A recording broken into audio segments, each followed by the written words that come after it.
Hello guys, welcome to Tactics tutorial. In today's video, I will show you how to get tokens in Disney Speedstorm. So first things first, what we're going to do is to go to our settings because we're going to install a mod app. So here are the things that you need to do. So first, scroll all the way down and search for or go to App Store. And then what you're going to do is to make sure that it is turned on.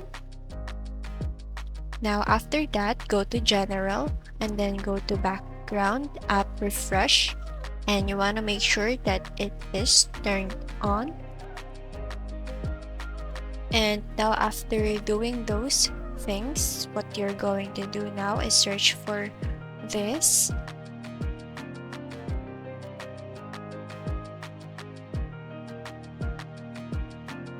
And now from this website, we're going to search for the Speedstorm app.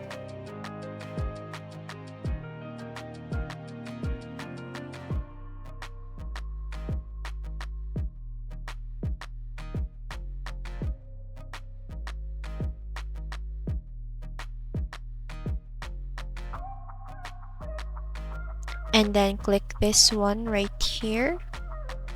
And finally, click the install button, and then that's it. If you ever find this video helpful, don't forget to like, comment, share, and subscribe.